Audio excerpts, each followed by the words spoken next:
Hey, what's up, guys? This is another episode of Through the Eyes of a Theorist. Here you got David and my partner here, Danielle. We're joined today by Taylor, an expert on Erik Erikson, and Kelsey, an expert on Martin Luther King Jr. We're going to talk to them about the life upbringing of Martin Luther King Jr. and how it kind of correlates with Erik Erikson's ideas on personal development. So, we all know about Martin Luther King Jr. He was that savvy, sharp dressed kid up from Atlanta, Georgia. He's making waves from Montgomery all the way up to Washington. The dude was a visionary. He was a legend. There's nothing else that can really be said about it. And we got Erik Erikson. The man was a famous developmental psychologist. He was really famous and well known for the psychosocial stages of development. But that's not something I'm going to butcher right now. The expert that we have today is going to get onto that a little bit later. But we're going to get this thing started. Right now, I got Kelsey, our expert on Martin Luther King Jr. Kelsey, you mind telling us a little something about Martin's childhood and how he grew up? King was born in 1929, and his parents were Reverend Martin Luther King Sr. and Alberta Christine Williams King. He was the second child with an older sister named Willie Christine and a brother named Alfred. And despite the racial conditions that were happening in our society during this time, his family was pretty close, and all of the children lived a model life in a home filled with love. And when King was a young boy, he was very intelligent and started memorizing passages from the Bible. And then at age 6, he started singing gospel songs for the congregation. And he really had always had a dream to become a doctor or a lawyer, even though his father had always wanted him to follow in his own footsteps. But at the age of 15, he entered college at a very early age and he met his mentor, Benjamin Mays. This man inspired him immensely and it changed his mind. So at the age of 17, he decided to follow in his father's footsteps just like he wanted, and he preached his first sermon, and a year later he was ordained and he was made the assistant minister to his father. So, could you tell me about some of the stuff that King decided to do after he graduated from seminary school and became a minister? So after King graduated top of his class at seminary school, King decided to continue his studies at Boston University, and this is where he was soon introduced to a singer named Coretta Scott. He just thought that she was the most beautiful and intelligent woman he had ever seen, and he said that her vivid personality really attracted him. And not long after, they ended up falling in love and getting married by his father, and then they decided to relocate together. Even during this long, stressful move in the long distance, his family remained close and loving. So, who was it exactly that inspired King? Well, one of the people that he followed a lot and shared a lot of the same beliefs with was Gandhi. King started a civil rights movement to promote justice for black people in the United States, and it was important to him to make sure the guiding principle was nonviolence. His passion for nonviolent protest against segregation and injustice was very strong, and people of all ages started to support him and keep him going. And King really did live a bewildering life. One week he might have been imprisoned in jail on a civil rights issue, and the next he was distinguished as a big celebrity in New York, appearing on The Today Show and signing copies of his book. And in fact, one of the times that he was imprisoned was in Birmingham, where he wrote the famous letter that was addressed to those in the clergy who criticized his presence. So, what were some of King's biggest accomplishments that made him to be such a successful man? King was really seen as a very influential man. At the age of 34, when he was still a young man, he and other civil rights leaders planned the biggest march to date on the nation's capital for the 100th anniversary of the ending of slavery in America. It was a whole day long rally in front of the Lincoln Memorial, and about 250,000 people of every race and creed joined in support of the Civil Rights Bill. And on that day, King made his famous I Have a Dream speech, the greatest speech of the civil rights movement, and the speech that has become a big part of history. And I know that that was one of his biggest accomplishments before the evening of April 3rd, 1968. This was when King addressed a strike rally in Memphis, and he delivered one of the most powerful speeches of his career. And on the following evening, while standing on the balcony outside his motel room, he was shot, and an hour later, at only 39 years old, he died. Now, you can't really deny that Martin Luther King Jr.'s death was a tragic event. He did really accomplish a lot of really good things in his life, but he was definitely gone before his time. But hey, we've also got Taylor here. He's our expert on Erikson, so I'm going to let him say a couple things about him. Thanks so much for that introduction. I really appreciate it. Today, I'm just going to be talking about Erik Erikson and his extremely influential 8 stages of psychosocial development of a human. And it's extremely important concept for a lot of people to understand, and I think it's very valuable. The first stage is trust versus mistrust, and the age range is about birth to about 18 months. Erikson believed the first stage depended heavily on the infant and caregiver relationship. Through proper love and attention to an infant's needs, a caregiver will instill a sense of trust in the infant. The infant will start to trust the environment and its outside providers. If an infant acquires trust in their caregiver and environment, the infant will be more likely to take risk and explore the outside world. On the other hand, if an infant does not receive adequate care and nurturing, the infant will start to develop a distrust with their world, which can affect interpersonal relationships later in life. The infant will also be more resistant to taking risks and exploring the outside world. The virtue of the stage is hope, and if a person can successfully navigate this stage, they will be capable of attaining the virtue of hope, which will allow them to have passionate wishes even though we live in a dark world. If an infant is successful in completing the first stage, they will move on to the second stage of autonomy versus shame and doubt. The age range is 18 months to about 3 years. This stage focuses on how the toddler starts to understand and control their own body and behavior. Toddlers during this stage discover that they are their own person and can actually manipulate the world around them. As they start to grow, they have increased autonomy and ability to move their body. Toddlers will develop a sense of independence if caregivers allow the toddler to explore their environment. If a child continues to try but fails and is criticized for their failure, the child can develop shame and doubt, which can affect their perception of their abilities later in life. The virtue of this stage is willpower, and if a child can resolve the problems in this stage, they will be capable of attaining self-control and determination. If a toddler is able to obtain self-control and determination, they will move on to the third stage, which is initiative versus guilt. The age range is about 3 years to 5 years old. This stage examines the importance of curiosity, adventure, and further exploration of a child's environment. It is very important that caregivers encourage the child to engage in adventure, exploration, and in making their own decisions. As the child explores and engages in new activities they have interest in, a positive view of oneself will start to develop, which increases the chances of the child completing tasks later in life. Unfortunately, if a child is not given freedom to make their own decisions and adventurous behavior is discouraged, the child could develop a sense of guilt. This guilt can deter the child from making independent decisions and often causes anxious tendencies. The virtue in this stage is purpose, and purpose is obtained when a child internalizes the concept of right and wrong, and they start to become capable of making plans and judgments for themselves. If the child is successful in gaining the virtue of purpose, they will move into stage 4, which is industry versus inferiority. The age group is about 5 years old to 13 years old. Erikson described this stage as a kind of entrance to life. The child must consolidate the 3 previous stages to further develop their sense of self. As they succeed, children will be proud of themselves and the things that they produce. Parents, teachers, and peers can help children through this stage by offering encouragement when they fail and praise when they succeed. Children will start to develop new social relationships with their peers. They will take more risk in order to gain these new friendships and relationships.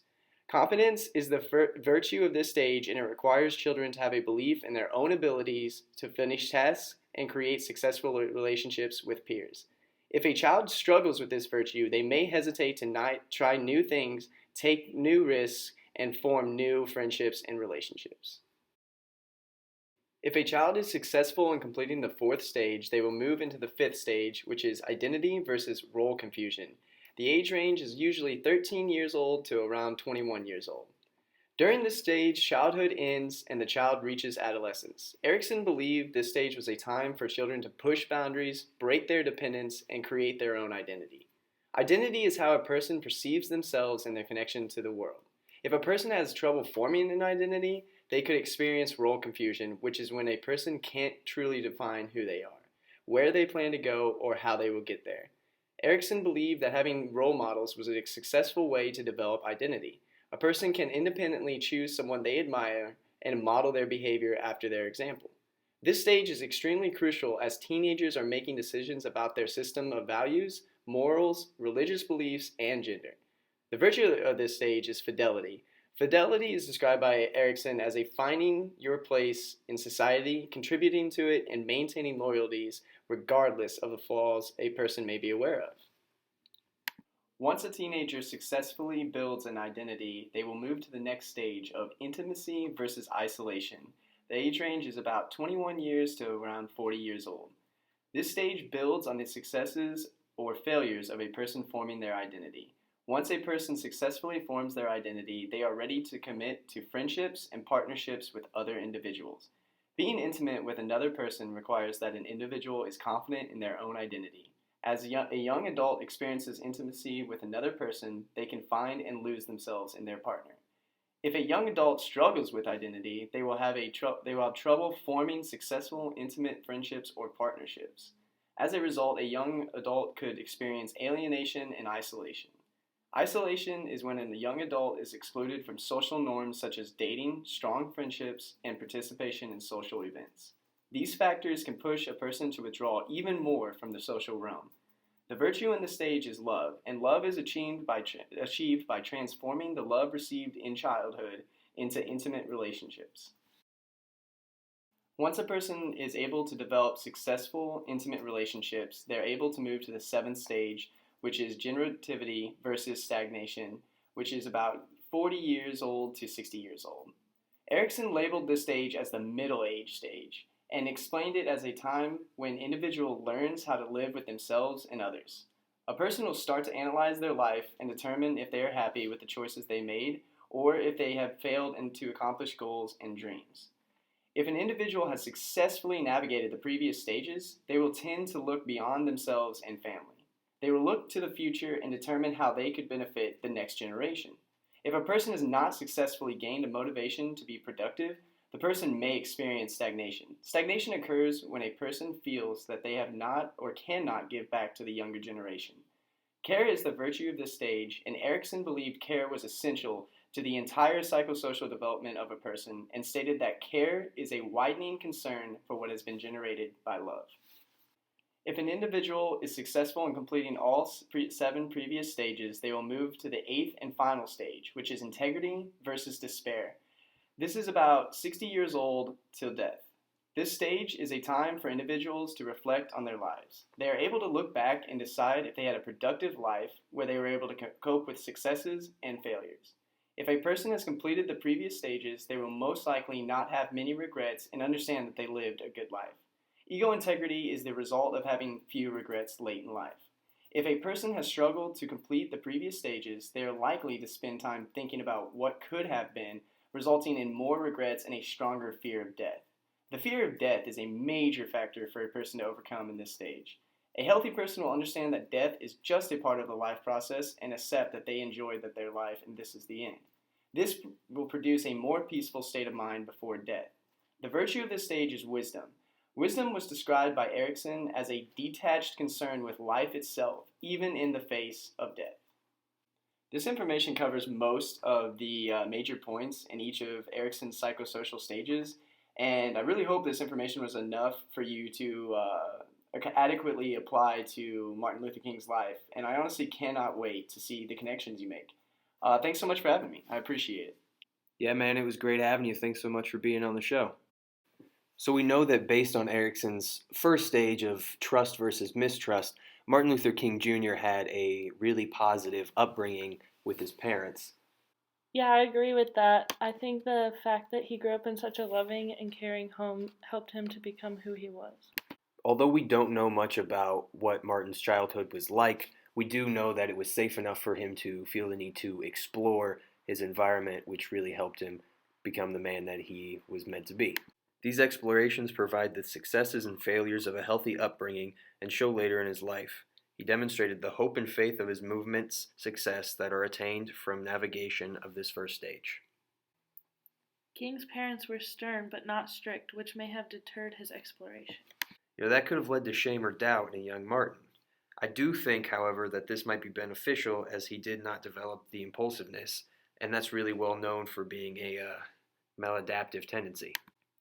King was able to control his feelings due to what was taught to him at this stage. He developed the will to control his own actions, like his father said, love your enemies. Now, in this last stage of initiative versus guilt, we know that King was an active child, which really goes against any evidence of inhibition. There isn't much to know about his childhood, though, in regards to his initiative, but I'd say that it really showed a lot whenever he became a man. He also didn't show much guilt during this time, which again is shown in him as a man. Though we know in this fourth stage of industry versus inferiority, King was teased as a child. I'm sure that alone developed some sense of inferiority. King's parents, though, aided him in these feelings, and they just wrote him off as the other people being ignorant or prejudiced. This really buffered the negative feelings. He even tried harder in school because of it. He wanted to prove himself capable, if anything, and he really gained the competence important to this stage later on. Yeah, and in the fifth stage, which is identity versus role confusion, King tested his boundaries and his role in society through the segregation going on at the time. He developed a dislike for white people due to the way he was treated and the indignity he suffered. His values were far stronger at this point, though, and he prevailed through this. I'm sure having a father like his really helped too, a successful man spreading love to all. King wasn't much of a man for identity, though. We know that he was a bank director, he ended up being a businessman, he got a doctor's degree in divinity, and ended up being a reverend at a church, and that was even after he got his sociology bachelor's degree. So we know that he decided young he wanted to be a Baptist preacher. That was one of those really key decisions that molded his identity whenever he was younger. Yeah, that and the suit and tie he wore every day to seminary school, just looking for attention. The man was devoted, I'll give him that. Yeah, and that leads us into the sixth stage of intimacy versus isolation. It's really in this stage that King focused on solving the problems with love, just as his father did. Through learning his identity, he developed the confidence to be intimate with others.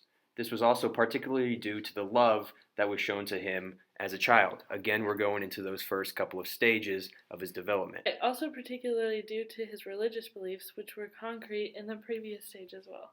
Given that the main point of this stage is to develop those intimate relationships, I really think he accomplished the task of doing so and avoiding isolation. You're telling me. The guy had handfuls of girlfriends. It was easy for him to form an intimate relationship for his wife, though, after he reached psychological maturity. King's popularity was due to the kingsmanship he shared with so many. This popularity kept him from his family, which was only bearable due to his and his wife's commitment. But we can't just ignore King's unfaithfulness to his wife. I guess that really shows a problem with his intimacy during this stage of his development. He wasn't really committed to one person, but he was committed to the needs of all. But all right, guys, that's all we got this time. I'm sorry that it's so short. We got a lot of things under wraps. A lot of cool things are coming. Next time, we got Mickey Mouse looking through the eyes of Sigmund Freud's psychosexual stages. I think that's something you guys are really going to get interested in, something you can really dig out on. But other than that, peace out, brothers and sisters. I will catch you all on the flip side.